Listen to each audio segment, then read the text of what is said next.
Allez, c'est parti. Deuxième table ronde, et je laisse la parole à Guillaume. À Guillaume Vallée. Attends, je te présente quand même. Je laisse la parole donc à Guillaume Vallée, professeur d'université à l'Université Grenoble-Alpes, à la faculté d'économie et directeur du CREG, c'est le laboratoire Centre de recherche en économie de Grenoble, voilà, qui va animer cette table ronde. Merci beaucoup Nico, bonjour à toutes et à tous. Donc c'est un plaisir pour moi de participer à cette journée et puis d'animer cette table ronde, comme Nico l'a dit, notamment en tant que co-directeur du CREG, puisque nous, dans notre centre de recherche, ces questions autour du sport, on cherche vraiment à les mettre en avant et à développer des recherches nouvelles autour de cet axe. Donc c'est quelque chose qui aujourd'hui permet vraiment de lancer la perspective, je pense. Donc merci encore. Et puis on va s'interroger dans cette table ronde sur les questions de dépendance énergétique du sport, essayer de considérer la perspective et la possibilité de nouveaux modèles à la fois en termes, je dirais, d'utilisation de l'énergie, mais aussi bien sûr de modèles en matière de sport, que ce soit pour le spectacle sportif ou pour le sport pour le plus grand nombre, on pourrait dire. Donc aujourd'hui, on a 3 personnes qui vont donner leur point de vue sur la question. Tout d'abord, Maël Besson, donc merci d'être là, qui est expert indépendant sur les sujets de transition écologique du sport, ancien chef du bureau sport et développement durable du ministère en charge des sports, ancien responsable et porte-parole au WWF France et qui a participé notamment à l'élaboration du plan sobriété sport. Éric Blanco, directeur commercial communication à Val Thorens et au Ménur depuis 33 ans, après avoir géré pendant 25 ans l'exploitation et le développement des installations de sport, loisirs, événements hors ski de la vallée. Donc la Savoie est bien représentée aujourd'hui. Et puis Baptiste Leroy-Lillo, chargé de l'établissement du développement et de la stratégie RSE du rugby club toulonnais, notamment à travers la fondation du club Rugby Cœur Toulonnais. Et la particularité de Baptiste, c'est que c'est un ancien étudiant du Master CEST, promotion 2019. Donc c'est important aussi pour nous d'avoir un ancien étudiant qui aujourd'hui a bien réussi et va nous parler de son expérience. Donc voilà, vous allez avoir pour commencer 6 minutes chacun pour présenter votre perspective autour de la question justement de savoir comment les demandes aujourd'hui de renforcer la sobriété énergétique, comment le coût qui s'est accru de l'énergie exerce un impact à la fois sur la gestion des infrastructures sportives que vous avez à gérer, mais comme je l'ai dit tout à l'heure, sur la pratique elle-même, qu'elle soit professionnelle ou davantage amateur. Voilà, donc on va avoir ces réponses aujourd'hui et on pourra en discuter. Donc Maël, je te propose de commencer et donc 6 minutes pour ta présentation. Merci. Bonjour à tous. Alors, je vais attendre le slide.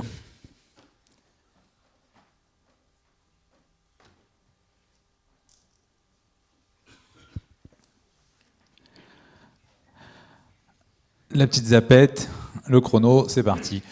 Bonjour à tous. Alors, je vais vous partager du coup ma vision des interactions entre les questions, c'est pas trop fort, les questions sport et environnement, avant de rentrer dans le sujet sobriété. Bon, évidemment, comme vous en avez conscience, on vit un dérèglement climatique qui génère un réchauffement mondial. Et les projections au niveau français font qu'on est déjà à plus 1,7 degrés au niveau de la France en moyenne, avec une multiplication des dépassements des normes saisonnières. Donc c'est le contexte. Dans les Alpes, c'est encore plus, pour X raisons, encore plus important. On est le plus 1 degré qu'on a au niveau mondial et se traduit par un plus 2,3 degrés. Et c'est déjà actuel. Donc, premier message, on n'est pas sur un climat futur, on est sur un climat actuel, mais je pense qu'on a de plus en plus conscience. Donc, si on prend sur la question du sport, il y a plusieurs éléments, interactions entre le sujet sport et environnement. Le premier, c'est évidemment les conséquences qu'on peut avoir, les conséquences sur le sport, des conséquences physiques du changement climatique, et même on pourrait extrapoler à la perte de biodiversité sur le sport. On a fait, quand j'étais au WWF, on a fait un rapport sur les différents impacts du dérèglement climatique sur le sport. Donc il y a évidemment la hausse des températures, le nombre de jours chauds qu'on va connaître en France chaque année, le taux d'enneigement, mais on peut lier à la hausse du niveau de la mer. On pourrait aussi parler du nombre de jours de risque d'incendie qui vont impacter finalement les espaces, les milieux naturels et qui seront interdits à la pratique chaque été. Donc il y a un ensemble de conséquences sur le sport. Et ces conséquences de ce dérèglement, c'est nous qui le générons. Et les conséquences qu'on va vivre dans le futur dépendent des émissions de gaz à effet de serre qu'on va émettre encore aujourd'hui et dans les années à venir. Donc il y a un vrai sujet, une question à se poser, c'est-à-dire que quand on parle d'adaptation à ces différentes conséquences de changement climatique, il va falloir quand même se poser la question de jusqu'où on va pouvoir s'adapter. Et on a tout intérêt à réduire nos émissions de gaz à effet de serre pour qu'on puisse être dans une capacité d'adaptation, parce qu'il y a fort à parier que si on arrive à un plus 4 degrés, on ait des conséquences qui font que le sport ne soit plus du tout un sujet dans nos sociétés et dans nos priorités. Ensuite, on a évidemment les impacts du sport sur l'environnement. On en parle souvent, on en a parlé ce matin, sur l'impact des émissions de gaz à effet de serre, le bilan carbone d'un événement sportif. Je ne vais pas rentrer dans les détails. Il ne faut pas oublier, quand on travaille sur les conséquences du sport sur l'environnement, ne pas parler que carbone. Il y a aussi les impacts sur la biodiversité. Il y a l'impact sur les pollutions lumineuses, toutes nos infrastructures qu'on a, nos terrains qu'on a éclairés la nuit, et tout ça, ça a un impact sur la biodiversité. Les pollutions atmosphériques, les pollutions plastiques qu'on peut avoir dans les générations, dans la fabrication, le lavage, les productions des produits textiles, notamment sportifs. Donc voilà, on a un ensemble d'impacts. Autre dimension, à mon sens, qu'il faut prendre en compte, c'est l'influence du sport. On parle souvent de l'influence du sport sur nos modes de vie, qui génère du coup des impacts sur l'environnement. On parle souvent de l'exemplarité du sport comme un modèle, comme il faut utiliser l'exemplarité du sport. Pour le moment, il y a une vraie question à se poser sur nos grands événements, notre sport. Quel mode de société elle promeut ? Est-ce qu'elle promeut un mode de société assez éco-responsable ou plutôt, et c'est pour moi, à mon sens, en ce moment le cas, une société de comportements très dépendants d'énergie, très dépendants de l'avion, de la bouteille plastique, du SUV. Et il y a un vrai sujet de dire le sport, les spectacles sportifs, et notamment avec les sponsors, avec les publicitaires qui financent ces événements, quel mode de société on promeut, parce qu'ils façonnent nos modes de vie. Souvent, l'exemple que je prends, c'est que une personnalité sportive, quand elle consomme une bouteille en plastique dans un spectacle sportif, son impact environnemental n'est pas d'une bouteille en plastique, mais de X bouteilles en plastique consommées par effet d'imitation. Et quand on voit, c'est un des travaux du MIT sur la mémorabilité des personnalités au fil du temps, donc en gros, qu'est-ce qu'on garde en mémoire dans les prises de parole des personnalités, et on voit que les personnalités sportives et acteurs prennent une place prépondérante. Et puis, ça va toucher un peu notre sujet, il va y avoir aussi des conséquences, des évolutions sociétales induites par ces évolutions environnementales. L'acceptabilité, on en parle, maintenant c'est devenu, et on l'a vu cet été, inacceptable d'avoir des sports, des disciplines, des équipements sportifs. Je travaille avec la fédération de golf par exemple, l'affaire Galtier sur les transports aériens. Ça devient inacceptable d'avoir des disciplines, des sports, des sportifs qui consomment des ressources en tension ou qui émettent des émissions de gaz à effet de serre à des moments donnés où on subit les conséquences. Et ça, c'est très important à intégrer, l'acceptabilité. Les réglementations, clairement, on a de plus en plus de réglementations qui arrivent et qui sont des émanations des préoccupations sociales. Il me reste une seconde. Un exemple que je trouve intéressant, Convention citoyenne du climat, qui pour moi est un indice des futures réglementations qu'on risque d'avoir. Il y a l'encadrement et la suppression des publicités néfastes pour le climat. le sponsoring et de la publicité. Qu'est-ce que ça fait si on fait une loi E20 climat où on interdit la publicité de sponsors aériens, de pétroliers et tout ça? Quel impact sur notre modèle économique et comment on s'y adapte? Et puis, il y a marché, techno, les évolutions. Le marché, clairement, le prix de l'énergie, et on va en parler, est quelque chose qui est impactant pour le sport. Et si on n'intègre pas ces évolutions-là, on va louper un coche. Et technologie, on parlait de la Formule 1, je ne sais plus avec qui. La Formule 1, la Fédé de sport automobile, a un peu loupé le virage des évolutions technologiques, c'est-à-dire qu'il ne s'est pas intéressé à la voiture électrique, et maintenant le circuit de la Formule 1 est organisé par un privé, et on a des sponsors qui passent de l'un à l'autre pour des questions d'image environnementale, et qui abandonnent la Formule 1. Donc il y a aussi à anticiper ces évolutions. Et j'allais dire, là j'ai une vision un peu analyse de risque, mais il faut intégrer aussi les opportunités que ça peut avoir. Et pour travailler à la Fédé de cyclisme, par exemple, la baisse du niveau du taux d'enneigement peut être vécue aussi comme une opportunité sur certains éléments, sur certains trucs. Voilà. Je vais m'arrêter là, parce que j'ai dépassé de 1 minute 30. Merci.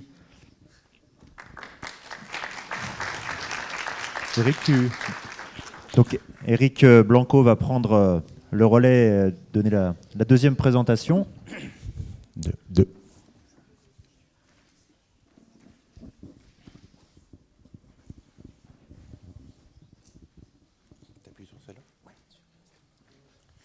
Bien, bonjour à tous.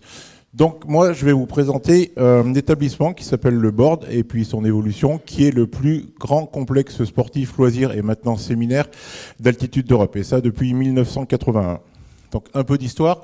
1980, on avait un club qui s'appelait le club Pierre Barthès, club de tennis, six tennis, de squash, etc., qui était dimensionné sur 8500 mètres carrés pour un accueil d'à peu près 100-150 personnes. Un peu plus tard, 1991, on l'a transformé en centre sportif, c'est-à-dire qu'en fait le tennis est devenu anecdotique pour nous et toutes les surfaces on les a exploitées de façon polyvalente le plus possible.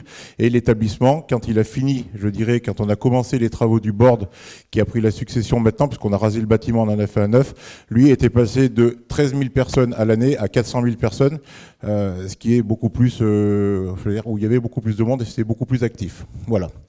Nos activités, vous les voyez marquées en bas, wellness, sport, fun, bien-être, et puis on a rajouté cette année le MICE, et puis une grosse partie d'événementiel qui était avant et qu'on a reporté. Alors, quelles sont les problématiques? Nous, le défi de la sobriété, c'est simple. L'établissement actuel fait 17 000 m², donc 14 000 couverts. Hein. Je synthétise les choses. On a plein de problématiques, si vous voulez voir, c'est qu'on a des très très grands volumes. On a une arena, salle de spectacle, de loisirs, qui peut accueillir 3000 personnes. Et puis on a des tout petites unités, des salles de massage tout simplement, où on met une personne dans 12 m², etc. Et là-dessus, on va traiter une vingtaine d'activités différentes. On a des besoins très très différents, puisque vous avez les activités, quand vous faites un squash, effectivement, à 12 degrés, ça se passe très bien. Si dans cette salle, ce matin, on vous mettait une température de 12 degrés, vous seriez gelé.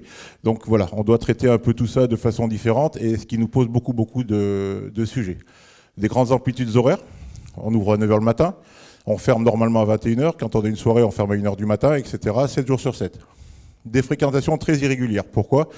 Tout simplement parce qu'on ne peut pas dire la semaine prochaine, la station est pleine, et ben nous, on va être plein. Non. S'il fait beau, on sait qu'on n'aura personne. S'il fait mauvais, on sait qu'on va avoir entre 3 et 4 000 personnes qui vont venir nous voir. Ce qui veut dire qu'il faut tout calculer par rapport aux demandes, par rapport aux besoins, par rapport au débit, parce qu'on ne peut pas tout brancher de la même façon, les ventilations, les aérations, déshumidification, etc., etc.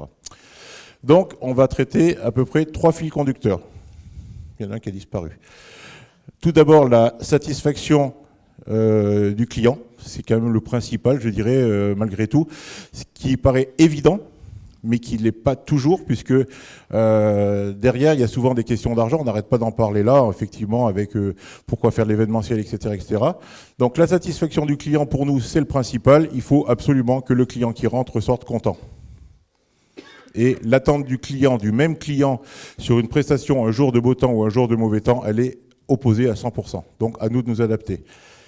Respecter les réglementations, très très important sur le truc. Pourquoi ? Parce que les réglementations, eh bien, elles évoluent tout le temps. C'est-à-dire qu'on n'a pas construit quelque chose que déjà ça a changé, que déjà vous avez la RT 2012, puis la RT 2020, et puis la RT... on dit waouh, ça c'est quand même grave. Donc c'est pire. Et puis après, naturellement, eh bien, on n'est pas, comme diraient certains, l'abondance c'est fini. Maintenant, on est de plus en plus, nous, on doit rendre des comptes qui sont sains, puisque notre vie à nous dépend du chiffre d'affaires qu'on fait naturellement, et puis d'une aide de la commune qui est fixe. C'est-à-dire que si jamais on est mauvais, si on est dans le rouge, eh ben, on nous dit au revoir, merci, et vous ne passez pas en deuxième semaine. Les choix stratégiques et évolutifs qu'on a fait donc sur ce fameux board qui, lui, a vu le jour le 2 décembre de cette année, mais dont les travaux ont commencé une dizaine d'années avant, enfin le projet, etc., vous avez en photo là-bas, ce petit établissement, eh bien, ça a été de mettre des matériaux très performants. Voilà. Alors, il y avait deux choix. Il y avait un choix qui consistait à dire on met des trucs qui se voient bien. Après, il y a une question d'argent, attention, parce qu'on n'est pas à budget illimité. Et puis après, on sait que de toute façon, dès l'ouverture, ben, il fallait évoluer. C'est-à-dire que même avant l'ouverture, on a commencé à réfléchir sur comment faire mieux, comment voir. Puisque entre les choix, comme je vous ai marqué en bas, et la réalisation, ben, il y a eu au minimum 9 ans qui se sont passés. Et en 9 ans, autant vous dire que, comme on dit, il y a eu le Covid, il y a eu crise énergétique, électricité cette année, etc. On navigue dans une grande inconnue. Donc, des matériaux performants, l'isolation, les vitrages, des systèmes éco-innovants, des LED pour les lumières, des chaudières à condensation, pardon. Et puis, on va rentrer dans des problèmes très intéressants sur la technologie. La technologie, c'est-à-dire qu'en fait, on a des tas de contrats qui sont au top du top. La GTC, la gestion technique, où vous avez une personne à 100% du temps qui calcule effectivement si la chaleur là, elle est bien, si quand la pièce est vide pendant 4-5 heures, ça vaut le coup de faire comme ça, etc. Avec des premiers résultats qui sont d'ailleurs intéressants, puisque ce complexe qui, lui, chauffe ses 14 000 m², contrairement à l'autre qui faisait 8 500 et qui en chauffait que 2000, on est déjà en dessous de ce qu'on faisait sur l'ancien complexe en consommation. Ça veut dire que quelque part, ça commence à marcher. Et malgré tout, je peux vous garantir que le jeune homme qu'on a embauché, qui est très performant, il se fait des cheveux blancs tous les jours. La production donc d'eau chaude qui a été modifiée aussi, un exemple tout simple, on en reparlera, je ne vais pas m'attarder trop, mais la production d'eau chaude, si vous voulez, elle a été diverse, c'est-à-dire qu'on va mettre un ballon d'eau chaude au fond du centre plutôt que d'amener des tuyaux qui transportent de l'eau chaude, ça coûte très cher, etc. Et puis à venir quand même une chaufferie biomasse, pourquoi à venir ? Parce que Val Thorens va construire 3000 lits et qu'on va se mettre sur la chaufferie de cet espace-là, ce qui fait qu'après nos chaudières actuelles n'auront plus lieu d'être, et donc on passera là-dessus. Voilà. Les objectifs techniques, vite fait, donc le décret tertiaire, il va falloir qu'on fasse 40% d'économie d'ici 2030. Nous, c'est un ratio qui se fait au mètre carré, puisqu'on fait plus de 1000 mètres carrés. Et naturellement, je vous l'ai dit, être exemplaire dans l'offre touristique.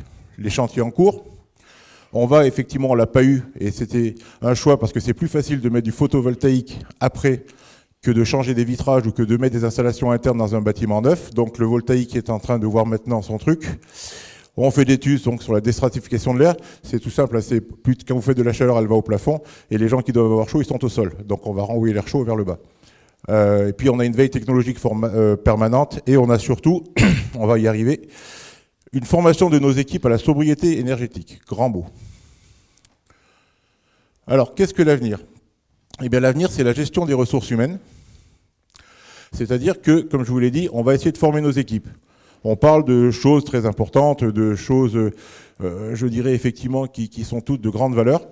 Moi, je commence tout simplement en demandant à l'hôtesse d'accueil qui arrive le matin, à 9h, prend son poste, ou à 8h30, pardon, prend son poste. Première chose qu'elle fait, réflexe de tout le monde, elle nous allume 14 000 m².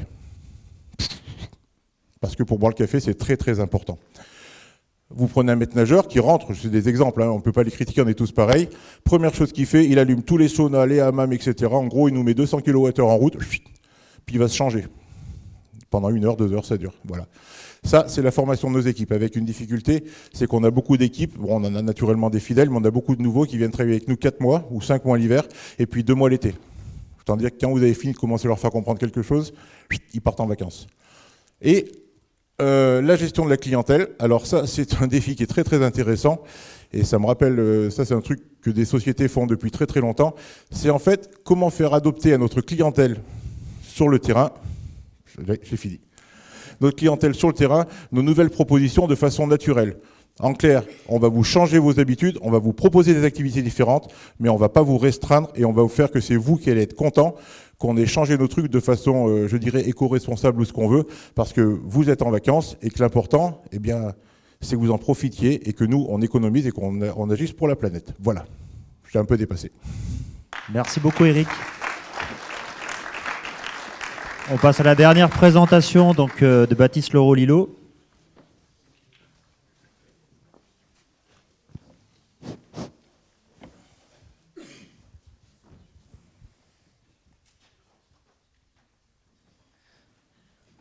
La zapette, c'est vrai. Ouais, côté. Ok. Bonjour à toutes et tous. Merci, merci Nico, merci toutes les équipes du master de m'avoir proposé de venir ici, de braver le froid. Il fait particulièrement froid. Vous avez vu, en plus, j'ai suivi les consignes gouvernement, col roulé plus doudoune sans manche. J'ai fait les deux, j'ai fait la doublette. Pour parler de sobriété énergétique en rapport avec le RCT, je vous propose très brièvement, parce que le temps m'est compté et promis, je vais respecter à peu de choses près. L'engagement au global du RCT. Comme tout club sportif, le RCT, il a un impact social sur son territoire. Monsieur Jourdain faisait de la prod sans le savoir. Un club sportif fait de la RSE sans le savoir. Parce qu'il est vecteur de lien social, il réunit les populations et il est forcément vecteur d'événements et d'actions sur le terrain. C'est encore plus fort à Toulon du fait de l'histoire politique de la ville sur laquelle je ne peux pas trop revenir parce que c'est pas le temps.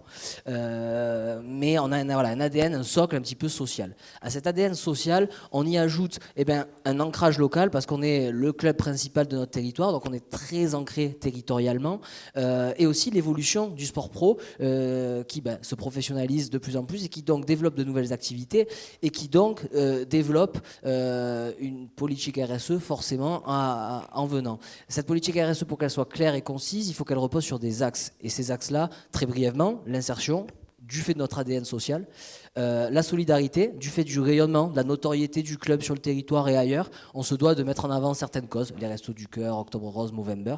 Et enfin, dernier axe, celui qui nous intéresse plus particulièrement aujourd'hui, la protection de l'environnement. Sur la protection de l'environnement, il y a 3 chevaux de bataille pour nous. On a quelque part l'externe, c'est-à-dire les actions qu'on va réaliser à l'extérieur de nos infrastructures, c'est-à-dire la sensibilisation à destination de nos publics, ou aussi des actions à impact direct sur l'environnement sur lesquelles je reviendrai tout à l'heure. Notre stade, le stade Mayol, dont on n'est pas propriétaire, dont on est simplement exploitant, mais où on doit quand même accueillir 15 000 les beaux jours, personnes toutes les 2 semaines. Donc il y a un sujet évidemment environnemental. Et notre nouveau centre d'entraînement, le campus RCT, qui accueille les 140 salariés du club, dont le sportif, bien évidemment. Tout ça repose en fait sur le triptyque sensibiliser, pour les raisons de notoriété dont je vous parlais, agir, parce que pour sensibiliser, il faut être un petit peu crédible. Agir, ça veut dire à la fois prendre sur soi, sur son fonctionnement pour s'améliorer, mais également mener des actions à impact directement sur le territoire. Et enfin fédérer, parce que le métier du RCT n'est pas de protéger l'environnement, c'est pour ça qu'on s'entoure, tout simplement. On n'a pas la prétention de sauver la planète à nous tout seuls. Bien qu'on soit prétentieux à Toulon, j'ai pas de problème avec ça. En ce qui concerne le plan de sobriété énergétique à proprement parler, donc ça a été, si vous voulez, accéléré chez nous au campus par les annonces gouvernementales et les fameux objectifs qu'on a déjà détaillés, que je redétaillerai après au besoin. Au stade, on n'a pas attendu le gouvernement puisqu'on est signataire de la charte Maël Besson, donc ministère des Sports et WWF. Donc c'est une charte qui met 15 objectifs en gros sur des items environnementaux, le transport, l'alimentation, les déchets, etc., dont on est signataire. Et on essaye de travailler en collaboration avec la ville de Toulon. Là, je laisse un blanc volontairement pour que vous compreniez à quel point c'est pas évident. Voilà. Et en revanche, au campus dont on est propriétaire, c'est peut-être un petit peu plus simple. C'est pour ça que je vais revenir dessus. Oh, je suis large, magnifique. Sur la sobriété énergétique à proprement parler dans nos installations au campus, je précise avant parce que j'en suis assez content, c'est une demande de ma direction. C'est pas moi le chargé de RSE qui dit coucou, il faut qu'on fasse des économies. Non, ça a été imposé avec grand plaisir. Quand on m'impose des choses comme ça, je suis assez content, on va pas se mentir. Ça a mené à des actions qu'on a d'ores et déjà mises en place, des petits ajustements à droite à gauche. Ça peut paraître rien, mais de toute façon, on a 10% à réaliser le plus vite possible et 40% d'économies à réaliser d'ici 2050. Sur les 10%, on est assez optimiste. sur les 40%, il va falloir cravacher. Mais c'est des petites actions du style bête et indolore pour nos salariés. On a réduit les chasses d'eau d'1 litre, toutes les chasses d'eau. Il y a 20 toilettes dans le campus, 140 salariés. Un salarié va en moyenne 3 fois par jour aux toilettes. Je vous laisse faire le calcul à la maison parce que je suis nul en maths. Non, c'est pas vrai, je l'ai fait le calcul. C'est 150 000 litres d'eau économisés à l'année. C'est une piscine globalement. Donc c'est des petits gestes, mais qui vont nous faire économiser. Mis bout à bout, ça nous fait économiser. Ça fait un impact qui est réduit. On ne change pas le monde, on ne change pas de logiciel, comme disait Pierre. On le sait. En revanche, il y a plein de petites actions qu'on peut réaliser et qui font, d'une part, qui a un impact concret, bénéfique pour l'environnement, mais surtout, on n'est pas exemple, c'est pas vrai, mais on essaye d'enclencher une dynamique avec certains qui vont nous suivre ou non. On est porteur de messages, on peut le faire, on est en capacité de le faire parce qu'on est visible et parce qu'on a la chance d'être écouté. Donc on essaye autant que faire se peut, malgré toutes les contradictions du sport pro, et j'en suis tout à fait conscient et je suis persuadé qu'il y aura des questions là-dessus, et j'en serais ravi, on essaye de faire au mieux et d'améliorer petit à petit, même si c'est jamais assez rapide. Parler de pas assez rapide, les perspectives d'avenir, contrairement à beaucoup de choses que j'ai entendues, je suis assez optimiste personnellement, pour plusieurs raisons, parce que ce soit sur l'environnemental ou sur les autres pans de la RSE, quasiment tous les clubs pro, soit rugby, foot, hand, etc., ont enclenché quelque chose. Ça ne change pas le monde de suite maintenant, mais tout le monde est engagé dans cette démarche-là. Il y en a très peu qui ne s'engagent pas du tout, par conviction parfois, par obligation surtout, par intérêt économique aussi, pas de problème avec ça, parce que aussi les sponsors, on en parlait, ont de plus en plus de besoins en matière d'éco-responsabilité, de faire passer des messages ciblés, de faire passer des messages plus pertinents qu'un simple panneau ou qu'un simple nom sur le maillot. Donc c'est une évolution qui en plus est accompagnée par des évolutions législatives. Tout ça fait que, pour moi, il y a un mouvement qui se met en marche. Une fois de plus, pas assez vite, et une fois de plus, on espère tous faire plus, mais je pense que déjà c'est pas mal. Et pour finir, je change de casquette parce que je suis aussi vice-président de l'association Écolosport, qui est également un média. Et pour les plus pessimistes d'entre vous, je vous invite dès maintenant à faire un tour sur la page d'Écolosport. Et vous verrez que tous les jours, il y a des tas et des tas d'initiatives qui sont prises liées en sport et développement durable, qui participent justement de cette dynamique. Et donc je vous invite vraiment à prendre votre shot de bonne humeur tous les matins en regardant ça. Je vous remercie. Merci beaucoup. Merci d'avoir respecté aussi le timing, Baptiste. Oui, c'est là l'héritage des exposés dans le Master Cest, j'imagine. Donc, merci pour vos 3 présentations. Moi, la première question qui me vient à l'esprit, c'est que je pense que chacun d'entre vous a bien mis en avant, je pense, l'idée qu'il y a certes des pressions extérieures, que ce soit les contraintes environnementales, les pressions législatives, mais qu'on peut aussi avoir une forme de pression créatrice d'une certaine manière et qu'on peut transformer ces contraintes en opportunités. Et vous l'avez mis en avant dans votre présentation, en particulier notamment avec les politiques de RSE. Mais est-ce qu'on a parfois aussi des résistances, je dirais, en matière de consommation diverses? Ça peut être, tout à l'heure Eric, tu disais, voilà, on cherche à satisfaire le client, mais le client ne se satisfait pas de ces évolutions-là.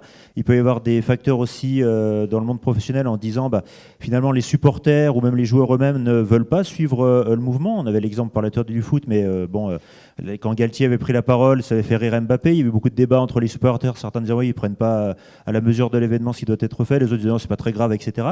Donc, est-ce qu'on a des résistances, des tensions au quotidien pour faire évoluer ces modèles où finalement les gens comprennent qu'il faut passer à autre chose et que finalement l'offre sportive elle-même va évoluer?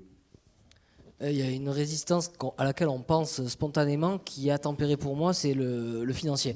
Dans le sens où beaucoup pensent, avoir une politique environnementale ambitieuse, ça coûte cher. Ça peut coûter cher, ça peut ne pas coûter cher si on arrive à avoir une discussion suffisamment proche avec ses sponsors pour orienter ces fonds-là, d'une part. Autre frein, on a des freins que je dirais sociétaux et c'est les plus durs à lever.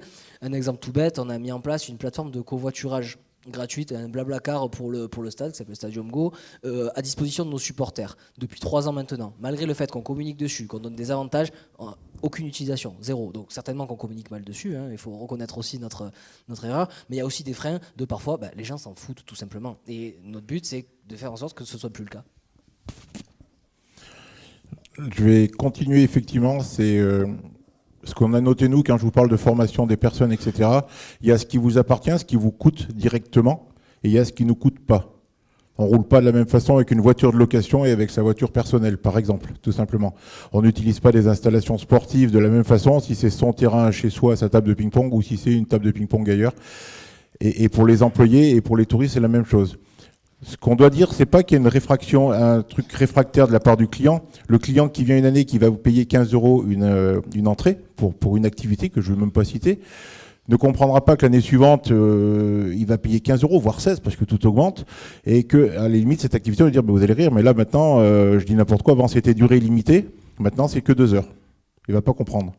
Donc c'est à nous de modifier les choses, c'est à nous de faire que ce client, eh ben, il sache qu'on le prend en compte et qu'il est en vacances pour faire ce qu'il veut, quand il veut, comme il veut. Voilà l'impression qu'il faut qu'on ait en vacances, tous, moi, vous, tout le monde, cette sensation de liberté.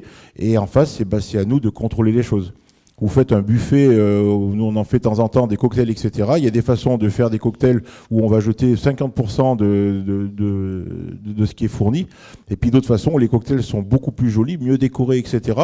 Et où en mettant des mets, je ne vais pas vous donner les ruses, en mettant des mets un peu différents, eh bien on va à la fois mettre moins de quantité, plus de diversité et avoir beaucoup plus de satisfaction. Et économiser donc à tous les niveaux. Pour les activités, c'est exactement la même chose. Fini, par exemple, pour nous maintenant, le matin, les matinées aquaspa où on avait 4 personnes et pour lesquelles on allumait 4 ou 600 mètres carrés d'installation à fond. Quand on fait des matinées spa, etc., c'est qu'on sait qu'il y aura 20, 30, 40, 50 personnes et à nous de les chercher et à nous de justifier, sinon on arrête cette activité. Voilà. Mais les gens, non. Les gens, ce qu'ils veulent, c'est tous les matins, il y en a de plus en plus, je croise des personnes qui disent, bon, tu sais, le matin, je ne mets plus la télé, hein, sinon j'ai le cafard. Donc je veux passer à côté. Ben, quand vous venez en vacances, qu'est-ce que vous faites ? Vous avez coupé la télé, vous avez tout coupé, notre rôle à nous. Moi, je suis un ancien du Club Med. Je peux vous dire qu'à les grandes époques du Club Med, parce que c'est l'avantage d'être vieux, il n'y avait ni journaux, ni téléphone, ni rien. Et c'est quand on rentrait de saison qu'on apprenait ce qui s'était passé dans le monde. Qu'est-ce qu'on vivait bien, c'était incroyable. Mais on était en vacances comme les gens. Oui, il y a plusieurs freins. Alors, il y a les freins structurels, il y a les freins réglementaires quand on est sur un événement sportif, les cahiers des charges des fédérations internationales et tout ça. Et il y a le frein, j'allais dire, du facteur humain. Et ça, je remercie Dominique Créziac qui m'a initié à ces sciences, mais c'est le principal frein, en fait. On a beau avoir une prise de conscience des enjeux. La prise de conscience, c'est indispensable, mais pas suffisant à faire la transformation des comportements, des habitudes et tout ça. Et ça, c'est l'élément clé pour faire évoluer les choses. Parce qu'à chaque fois, on aborde la sobriété ou les questions de transition écologique par des aspects de solutions techniques. On va mettre des panneaux solaires, on va mettre des lampes basse consommation et tout ça. Mais ça fait qu'une petite partie et on peut prendre le sujet dans tous les sens. Chaque fois, les études, c'est que c'est une toute petite partie de l'effort faisable, de l'effort à faire pour être aligné avec les enjeux. Donc il y a vraiment cette question de comment on arrive à transformer les comportements et pas que des consommateurs ou des clients ou des sportifs, mais aussi des décideurs. Et il y a un vrai sujet et qu'on a du mal à administrer, de comment on fait évoluer, comment on fait faire le chemin intellectuel aux décideurs pour qu'ils comprennent tous les éléments et les interactions qu'ils ont entre leur activité sportive et les enjeux environnementaux, un peu ce que j'ai présenté, où pour moi, si on ne prend pas l'ensemble, on est à côté, on loupe un coche sur sa transition et les effets. C'est-à-dire que si on n'est que sur de la réponse à l'adaptation, on risque de faire de la maladaptation, on risque de ne pas être acceptable par la sensibilité. Si on fait que de la réduction, en fait, on n'anticipe pas les évolutions et on a un certain nombre de collectivités ou un certain nombre d'événements qui se retrouvent avec là, le coût énergétique, avec une impossibilité, une incompatibilité. Donc voilà, le facteur humain, à mon sens, est un des principaux freins pour arriver à cette transition. Donc c'est là qu'on voit bien qu'il y a vraiment un impact global et des enjeux globaux par rapport à tout ce qui vient d'être dit. Et ça confirme à travers vos interventions que forcément le sport, les activités sportives sont toujours en interaction avec le reste de la société, c'est clair. Et vous l'avez bien précisé sur vos activités en elles-mêmes. Mais est-ce que justement, face à ces nouveaux enjeux, et on attend peut-être plus du sport et des activités sportives, est-ce que les décideurs publics vous ont déjà contacté pour faire en sorte de parler de votre modèle, de vos propositions de changement pour d'autres secteurs? Est-ce que ce que vous faites a inspiré d'autres acteurs de la région, d'une ville en particulier, ou d'autres secteurs économiques où le sport sera amené à prendre, je dirais, plus de dimensions pour essayer d'être un acteur majeur de ces transformations à venir? Il y a plusieurs ponts. Alors à chaque fois on parle du sport comme un tout, mais entre le foot, le reste des sports, entre les équipements sportifs qui sont principalement gérés par des collectivités, voilà, c'est une multiplicité. Si on parle infrastructure, en fait, il y a énormément de ponts faits avec toutes les recherches sur la gestion de la ville, sur l'urbanisme. Si on parle événements, il y a quand même beaucoup de ponts aussi avec la culture qui était en avance il y a quelques années, et puis maintenant ils regardent de manière très précise ce qu'on fait. Et oui, il y a de plus en plus, enfin en tout cas moi je suis de plus en plus sollicité par des cabinets de ministres ou de collectivités ou des ministères autres que sport sur ces sujets-là. Et ce qui est intéressant, peut-être pour juste finir sur la question de sobriété et de facteurs humains, ce qui est intéressant, c'est d'exploiter aussi les moments de crise qu'on a pour faire passer des caps. Les crises sont des moments d'acceptabilité de la transformation de nos comportements et de nos habitudes.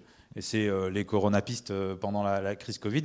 Et en fait, pour avoir travaillé avec le ministère sur le plan sobriété sport, en fait, on s'est posé la question, de dire qu'est-ce qu'on peut mettre dans ce plan sobriété qui peut permettre de faire passer un cap et qui ne sera pas un recul en arrière. C'est-à-dire que c'est pour, objectivement, passer l'hiver, parce qu'on a une crise énergétique là, cet hiver, mais en fait, on ne fait pas de retour en arrière sur l'éclairage, sur plein de choses. C'est comment on exploite et on anticipe dans la prochaine crise, l'été prochain, on va avoir des crises sur la question de l'eau, comment on anticipe ce qu'on peut faire passer comme cap à ces moments-là. Est-ce qu'on a des actions communes RCT Olympique de Marseille, par exemple, au niveau de la région, puisque ce sont deux acteurs importants? Ouais, totalement. Alors, il y a une proximité forcément géographique, et en matière de RSE Fondation, on a les mêmes axes aussi. Et il y a un autre thème de rapprochement, c'est qu'on délocalise 2 de nos matchs à Marseille, dans leur stade. Donc ils nous accueillent. Donc à ce moment-là, on profite de la double notoriété, surtout la leur, on va pas se mentir, mais un peu la nôtre aussi, pour mener des actions. Et là, c'est plutôt de la sensibilisation sur laquelle on travaille avec l'OM, parce qu'ils nous laissent le stade et après on s'en débrouille pour mener nos actions sur le stade sur ces 2 matchs-là. Mais oui, il y a des actions communes sur ça. Et pour revenir à la question au départ, on n'est pas plus sollicité que ça par les pouvoirs publics. On a des contacts tout de même réguliers du fait qu'on soit signataire de la charte avec le ministère, mais avec les collectivités d'une manière générale, ils ne nous sollicitent pas, c'est plutôt nous qui sommes demandeurs, en l'occurrence, parce que c'est nous qui avons besoin d'eux le plus souvent pour pouvoir améliorer notre impact. Le stade en étant le meilleur exemple, puisqu'il est propriété de la ville. Mais après, sur nos partenaires, par exemple, nous font très souvent intervenir sur notre politique RSE, alors que je juge qu'on n'est pas forcément plus avancé qu'eux, mais on a une résonance qui fait que c'est plus intéressant pour les partenaires d'amener la fondation du RCT que le responsable RSE de Veolia, que je salue d'ailleurs, que j'aime beaucoup. Nous, on a la chance au niveau de la mairie. Au niveau de la mairie, ils sont sensibles là-dessus, donc on est poussé et on sent qu'il faut leur donner des résultats, il faut leur donner des arguments, ils ont besoin pour respecter les décrets tertiaires ou ce qu'on veut, etc., qui sont en place. Donc là, on est poussé, c'est bien. Et puis, il y a un phénomène quand même qui est positif dans la chose, c'est qu'on se rend compte, alors, à éduquer beaucoup plus, que les jeunes qui arrivent. Moi, je me rends compte que les jeunes qui arrivent chez nous, de formations diverses, et que ce soit dans le digital ou que ce soit dans le sport ou ce qu'on veut, donc ceux qui font tourner la machine, eux commencent à être sensibles sur, justement, on en parle nous dans la vallée, le covoiturage. On a une réunion dans la même ville, hein, Valto, on va en réunion au Belleville. Si tu arrives tout seul dans ta voiture, on te dit, mais il descendait pas lui aussi, pourquoi on a pris 2 voitures? Ah, petite remarque gentille, ça fait plaisir. La fois suivante, on descend en 2 et en plus on discute. Parce que ce n'est pas le réflexe qu'on a, on n'y a pas pensé forcément. Et qu'en fait, le bout du bout, c'est ce qu'on disait tout à l'heure, enfin c'est mon avis tout simple, si j'apprends à quelqu'un à éteindre sa lumière, donc à un jeune principalement, parce que nous on est trop vieux, à éteindre sa lumière quand on sort de sa chambre ou de son bureau, et bien quand on va quitter un complexe comme le Board le soir, et bien on va éteindre les lumières, on ne laissera pas tourner toute la nuit en disant j'ai oublié mais je ne vais pas revenir parce que ça fait quand même 200 mètres à faire. Voilà.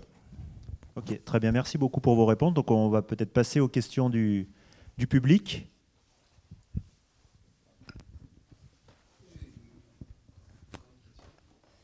Bonjour. Et du coup, j'avais une question concernant votre vision de l'écologie en règle générale, qui pour moi aurait jamais dû être un courant politique. En fait, ça devrait être au-dessus de tout et certainement pas politique. Et la façon dont elle est appliquée, c'est-à-dire que c'est très souvent culpabilisant. C'est pas que français, hein, c'est global. Alors qu'on est conscient de tout ce qui se joue et que c'est pour nous, mais c'est systématiquement fait de façon culpabilisante en fait pour les acteurs.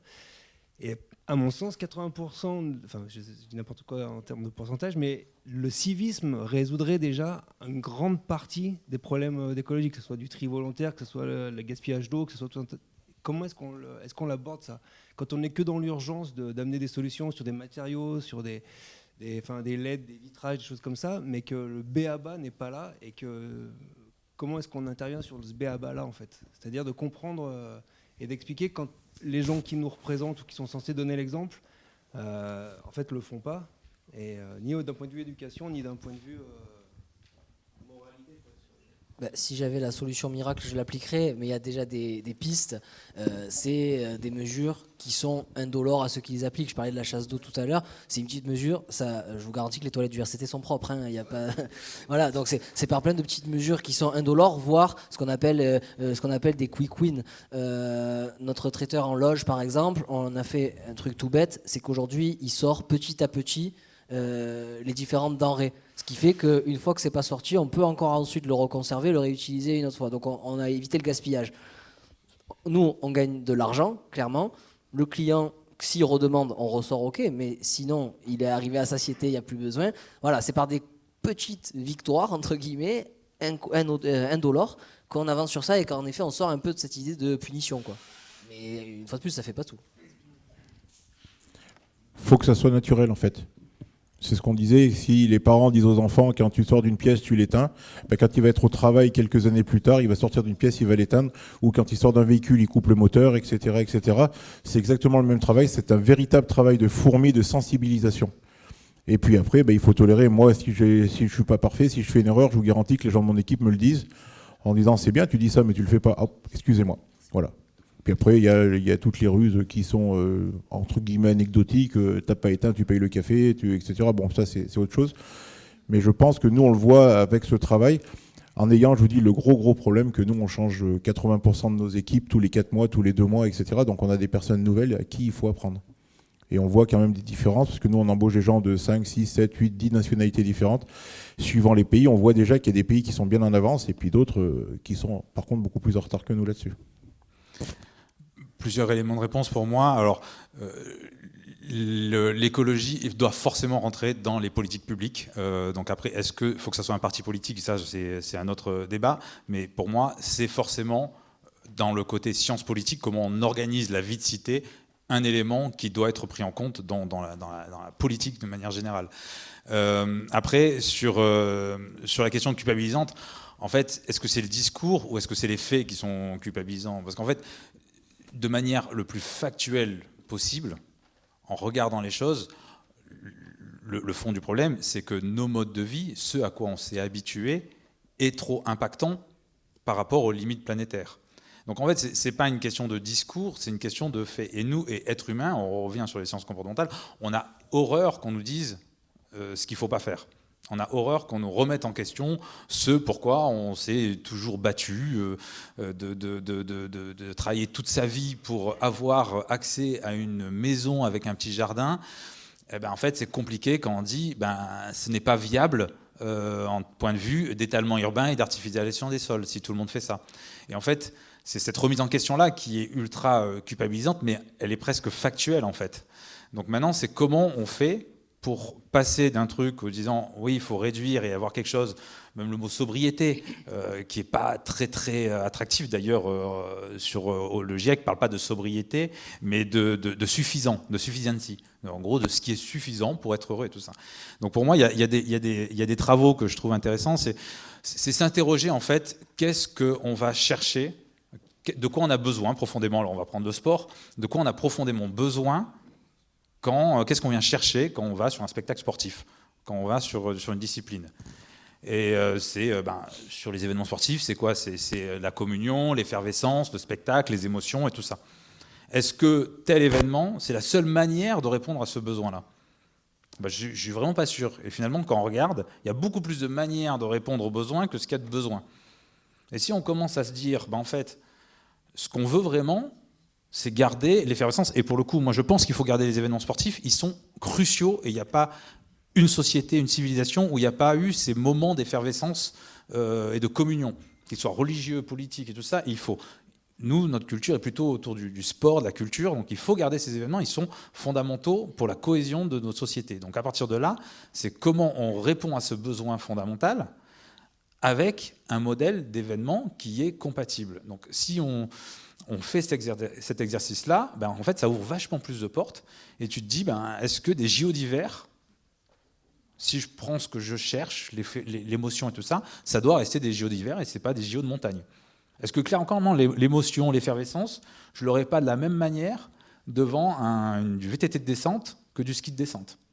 Je ne dis pas que c'est ça la solution, mais en tout cas, c'est ce genre d'interrogation qu'il faut arriver à faire, parce que tu es dans un truc qui conserve tes fondamentaux et pas j'allais dire, les formats dont on a l'habitude. Et pour finir, du coup, sur ta dernière partie de question, oui, le sport a un profond rôle à jouer. Le sport, le spectacle sportif en particulier, et tout ça, façonne nos modes de vie, façonne nos idéaux de pratique, façonne nos cultures. Et en fait, c'est encore une fois, faut s'interroger, qu'est-ce qu'on met en avant avec le sport? Quelle construction d'idéal de pratique on construit. Pour travailler avec pas mal de personnalités sportives, j'ai dit, tant que vous publierez des photos de grimpe ou de ski à l'autre bout du monde, j'aurais envie d'y aller. J'aurais envie d'y aller. Et il ne faut pas mettre toute la charge éducative sur les éducateurs, les enseignants ou les éducateurs sportifs. Ils ont beau prôner un discours, des modes de pratique et tout ça, le soir même, on est sur des vidéos Red Bull, on est sur des vidéos qui construisent d'autres idéaux de pratique, mais les grandes marques aussi, hein, les grandes marques. Et c'est là où, à mon avis, le sport a un rôle primordial à jouer. C'est là où c'est compliqué entre est-ce que le sport doit rester un divertissement et une pratique, je veux dire, dans l'organisation d'événements, comme on est sur un divertissement, ou est-ce que là, du coup, justement, on retourne un peu face à cette contradiction, c'est-à-dire qu'on va changer. Ben après, là, ouais. Rapidement, parce qu'après, on a encore 2 questions ici du public. On va passer Très rapidement, c'est des questions de choix politique. On doit réduire, si vous avez un événement ou un territoire avec des événements, vous devez réduire par 6. Vous avez plusieurs solutions. Vous divisez le nombre de publics par 6, ça marche. Vous divisez le nombre d'événements par 6, ça marche. Vous faites que des locaux et vous arrêtez de faire, ça marche. Vous divisez la programmation ou la jauge. Et en fait, il y a plusieurs manières. Et ça, c'est des questions de choix politique. Mais en tout cas, il faut faire ces choix. Voilà. Il y a la réduction, mais il y a plusieurs manières d'y arriver. Et après, c'est effectivement des choix politiques. Merci beaucoup. Donc, on prend une première question. Vous répondez rapidement. Une deuxième, et on passera aux questions en ligne.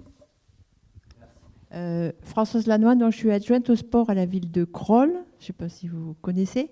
Voilà, donc moi je voulais parler un peu de l'engagement des collectivités. Les collectivités se sont engagées, déjà notre ville a été très engagée là-dessus. Et je pense que c'est déjà la priorité pour permettre que le sport reste le sport et puisse quand même se développer et développer des événements. Donc nous on a baissé les températures dans les gymnases, voilà, la piscine aussi a baissé un peu. On fait très attention à l'éclairage public. On a une politique d'éclairage public télécommandé là, qui économise avec un plan pluriannuel qui économise largement l'énergie. Donc je pense que c'est très important que les collectivités soient présentes et soient impliquées pour permettre justement que le sport reste le sport, parce que ce qui me fait peur dans vos réflexions, moi je serais plutôt positive comme les Baptistes, mais en fait ce qui me fait peur c'est justement de vouloir arrêter toute activité et tout ce tissu associatif qui constitue les associations sportives et qui est très importante au niveau social, au niveau qui arrive à faire des petits événements locaux, qui arrive à mettre de la vie et qui permettent aussi des événements plus conséquents par leur investissement. Donc je pense qu'il ne faut pas aller dans l'exagération de la culpabilisation des gens qui font du sport. Moi je suis nageuse, donc je suis un peu culpabilisée parce que j'utilise l'eau de la piscine, et ça depuis très très longtemps. Donc voilà. Mais je pense que c'est très important et c'est un problème de santé publique. Donc il faut aussi penser à ça, qu'il faut faire des économies, il faut tous se sensibiliser à ça, être tous investis, mais il ne faut pas arrêter le sport. Voilà. À aucun moment j'ai dit qu'il fallait arrêter, et au contraire, je défends principalement, enfin je défends fondamentalement l'importance du sport. Je dis juste que en fait, on a des limites planétaires et il va falloir rentrer dedans. Et il va falloir rentrer dedans. Et le sport a tout intérêt à anticiper, parce que je crains, entre guillemets, que le sport devienne un symbole d'injustice sociale face à des dérèglements climatiques, et qu'il y ait une inacceptabilité. Les collectivités, par exemple, vous êtes confrontés, vous avez un héritage d'infrastructures sportives qui sont vieillissantes, qu'il va falloir rénover. Ça veut dire que c'est des choix d'investissement. À un moment donné, quand on va connaître des crises sur de l'énergie et tout ça. Nous, on a déjà anticipé. Mais bon, voilà. Non, mais je suis complètement d'accord. Il faut garder le sport, et c'est primordial. La deuxième question était ici, et puis après on aura le temps de passer aux questions en ligne. Donc pareil, Oui. Il y avait la personne qui avait demandé d'abord avant vous, je crois. Je crois pas. Désolé. Du coup, en fait, bonjour. J'ai une question. En fait, j'ai entendu parler que la station de Val Thorens a une grande expérience dans le domaine du big data. Est-ce que vous utilisez cette expérience pour diminuer votre dépendance énergétique? Et je compare un peu avec une station russe à Sochi où j'ai fait un stage. En fait, cette station a créé une sorte de CRM qui contrôle et analyse l'éclairage, le chauffage, la gestion des déchets. Et finalement, ça permet de diminuer l'impact. Ouais. Merci. Donc si on peut répondre courte aussi. Alors, très court, oui. Oui, effectivement, on analyse tout, on contrôle tout, et on essaye effectivement dans tous les coins, sans réduire l'autonomie, en favorisant le sport, parce que, comme on disait tout à l'heure, nous, on a des engagements aussi par rapport à tous les enfants de la vallée, c'est une petite aparté, pour qu'ils sachent tous nager, ça paraît bête, mais c'est comme ça, qu'ils sachent tous faire du squash, du pied, etc.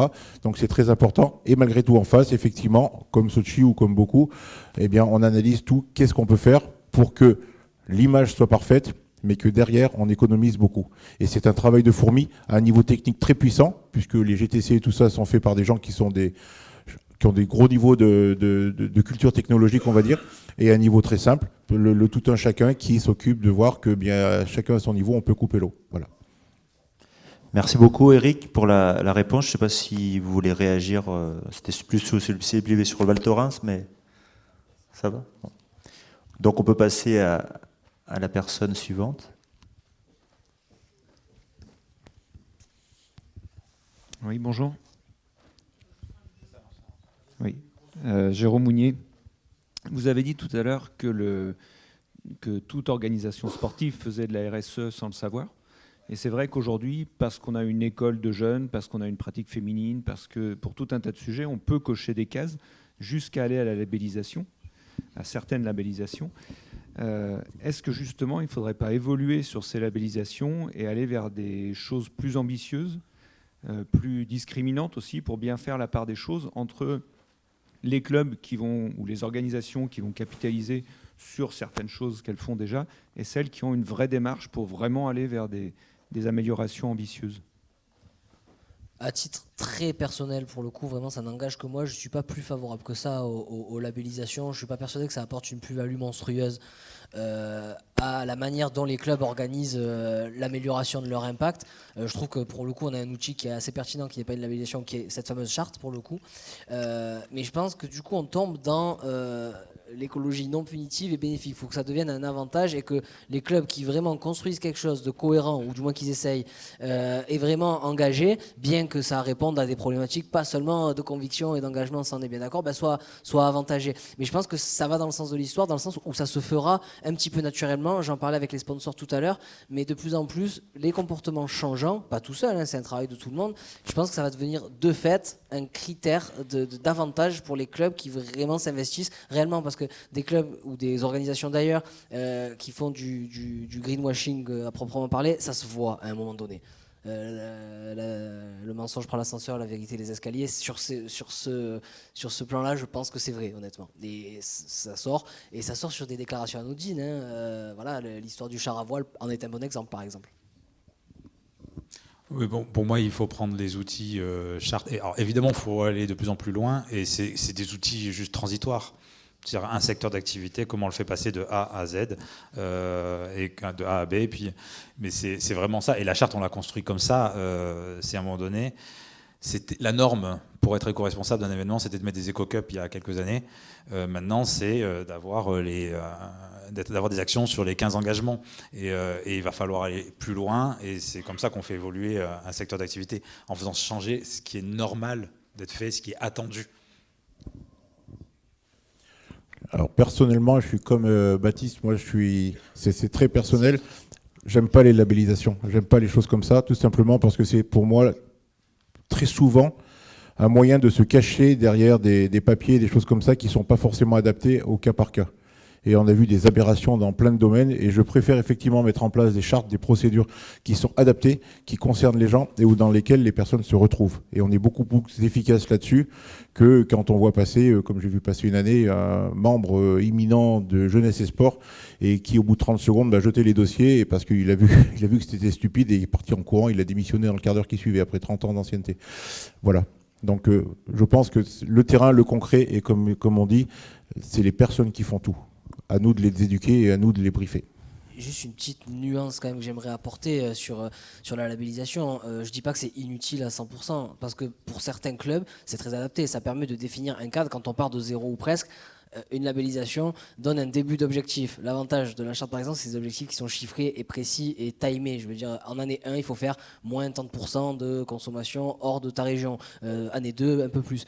En fait, c'est ça qui aide. Mais la labellisation, ça dépend. Ça peut être hyper adapté à certains clubs. Souvent, ceux qui partent de beaucoup plus loin, je pense.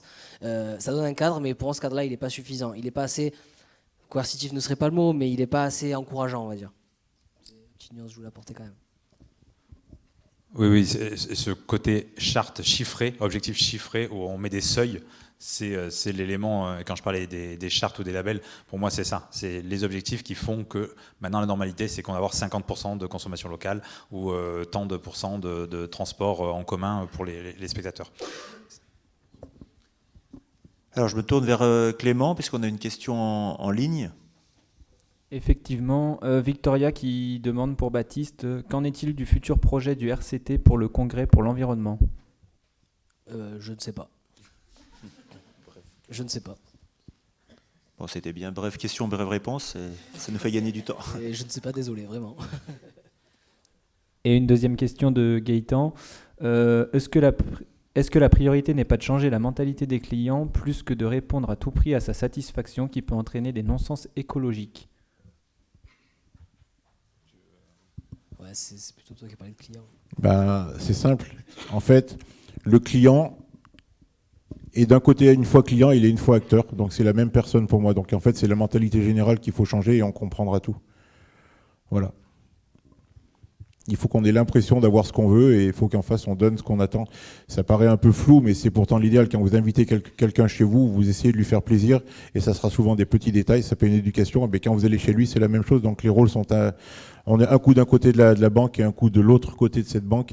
On ne peut pas séparer les gens complètement en disant bah voilà, toi tu n'es que vendeur. Non, le vendeur au bout d'un moment il est acheteur et l'acheteur au bout d'un moment il est vendeur. Enfin, on fait dans tous les sens. Oui, c'est ce qu'on disait tout à l'heure, et peut-être faire encore une fois ce recul en arrière, c'est quel est ce qu'on va essayer de satisfaire en besoin fondamental ou en émotion auprès du consommateur. Et là, en fait, je pense qu'il faut faire travailler des marketing. Le marketing est une science qui permet de placer un produit comme une réponse à un besoin fondamental. On peut peut-être utiliser toute cette science-là pour placer un comportement ou d'autres éléments plus éco-responsables pour répondre à un besoin fondamental. Mais je pense que Dominique, je fais que redire des enseignements que j'ai eus il y a quelques années de ta part. Tout seigneur, tout honneur. Pierre, je pense que c'est à toi que revient la dernière question pour qu'on ait le temps de répondre. Il nous reste 3 minutes 30. C'est pas tellement une question, c'est plutôt une réflexion, hein, notamment par rapport à propos de Maël Besson tout à l'heure, sur les choix qui peuvent être faits, hein, qui reviennent un petit peu sur la première table ronde. J'avais 2 réflexions qui étaient ce que je disais tout à l'heure sur le rugby, hein, c'est-à-dire à un moment le rugby français aurait pu faire le choix pour l'organisation de la Coupe du Monde de privilégier des places aux Français, au rugby français, et moins à l'étranger. La rentabilité économique était éventuellement rabaissée, mais la dynamique sociale, la dynamique territoriale doit être renforcée pour un impact carbone très largement abaissé. Donc c'était un choix qui n'a pas été fait et on peut le regretter dans le contexte actuel. Et le deuxième exemple que je voulais citer, c'était, vous avez compris tout l'amour que je porte à la FIFA, c'est la prochaine Coupe du Monde qui aura lieu au Mexique, aux États-Unis, au Canada, et dans lequel on va renforcer le nombre d'équipes. Donc on fait 3 pays, on renforce le nombre d'équipes et on va encore multiplier les déplacements des équipes des 4 coins de ce grand territoire, Mexique, États-Unis, Canada, avec un impact carbone qui va être considérable. On va passer à 48 équipes, c'est-à-dire qu'on fait de la politique, on qualifie tout le monde, grosso modo. Hein. Bien sûr, il y aura une équipe sur 4 dans le monde qui va qualifier la Coupe du Monde. Donc on renforce le nombre de matchs, on renforce l'impact carbone, c'est une catastrophe absolue. Donc on va... Enfin, une absolue non-réflexion et de trajectoire. Non seulement elle ne va pas dans le sens d'une réduction d'impact carbone, mais elle va vers une augmentation, une stupidité absolue. Voilà, je voulais remettre ce couvert sur ces sujets-là. Oui, alors, il y a la prise de conscience ou non des décideurs de la FIFA sur ces sujets-là. Ils font des choix en fonction d'un certain nombre de priorités. A priori, ils n'ont pas une fibre écolo très poussée. Par contre, en fait, pour moi, il faut j'allais dire, activer les leviers qui les font réagir. Si leur modèle économique et leur levier, c'est, j'allais dire, l'attractivité de leur événement, en fait, on a un levier sur leur attractivité. Clairement, l'image d'un événement, ce qui fait son attractivité et donc son modèle économique, parce que c'est des sponsors, parce que c'est du public qui vient et tout ça, elle dépend de 2 choses. De sa notoriété et des valeurs auxquelles on associe à cette image. La notoriété, ils l'ont, et la Coupe du Monde de Qatar, clairement, les audiences ont montré qu'elle n'a pas réduite malgré toutes les polémiques. Par contre, les valeurs associées, elles ont sacrément chuté. Et quand on regarde les activations sponsors, des sponsors majeurs de la Coupe du Monde de Qatar, ils se sont retrouvés quand même assez silencieux. Donc, à quel moment, j'allais dire, le modèle va tenir si les sponsors ne peuvent pas vraiment activer l'investissement qu'ils ont dans des tels événements? Et là, on commence à toucher à leur modèle. C'est-à-dire que, on m'a souvent, j'ai pris la parole énormément dans les médias sur ce sujet, la dimension environnementale, et on m'a souvent reproché que c'était à gueuler pour rien et pour contester. Mais en fait, je pense absolument pas. Je pense que c'est primordial de prendre la parole, de dire que c'est une limite inacceptable, parce que c'est ce qui entame la notoriété, les valeurs associées à cet événement-là, et donc leur attractivité. Et on voit certains événements en sport automobile, quand l'attractivité, les valeurs associées baissent et l'attractivité baisse, en fait, on commence à avoir une perte de vitesse. Je pense au Dakar, clairement, il est dans une perte de vitesse sur ces enjeux-là à cause de ça, à cause des valeurs associées. Donc pour moi, c'est très important. Et si on se rappelle de l'histoire, prenons le cas de Paris 2024, les JO de Paris 2024 qui sont basés à candidature sur la sobriété, ce qui pour moi est très bien et ça fait passer un cap. Clairement, il y a plein de choses qui ont à revoir sur Paris 2024, mais il y a plein de choses qui sont très positives et qui font passer des caps. Pourquoi ils ont pu ? Parce que le cahier des charges de la CIO a évolué, notamment en termes de jauge minimum indispensable pour accueillir des JO. C'est-à-dire qu'en gros, le CIO a dit « Ok, on n'a plus besoin d'avoir des piscines à 20 000, 30 000 places ». Ce qui obligeait les organisateurs à reconstruire des équipements qui étaient surdimensionnés et qui étaient utilisables qu'une fois finalement. Et pourquoi le CIO a fait ça ? Parce qu'il y avait une inacceptabilité et qu'on a gueulé, entre guillemets, sur Athènes 2004, sur tous les éléphants blancs, en fait. Sur tous les éléphants blancs. Et c'est parce que l'inacceptabilité et la contestation, et donc les valeurs qu'on commençait à associer, ont bougé, que le CIO a fait évoluer son cahier des charges, qu'on a pu avoir des candidatures comme celle de Paris 24, qui est basée sur de la sobriété, où on ne construit pas, parce qu'en fait, on peut s'autoriser à accueillir moins de monde, avoir des équipements qui ont des jauges moins grosses. Donc pour moi, c'est primordial aujourd'hui de dire, de faire, associer des valeurs non écologiques, de dégrader la valeur d'une Coupe du Monde, d'une Coupe du Monde de foot et de la FIFA, parce que c'est ce qui va toucher leur modèle et c'est ce qui va les faire réagir, parce que évidemment la fibre environnementale, a priori, elle n'y est pas. Merci beaucoup. Donc on va s'arrêter là. Je remercie vraiment les participants pour la qualité de leurs interventions. C'était vraiment très instructif, très intéressant. Merci à tout le monde pour les questions. Ça laisse de l'espoir.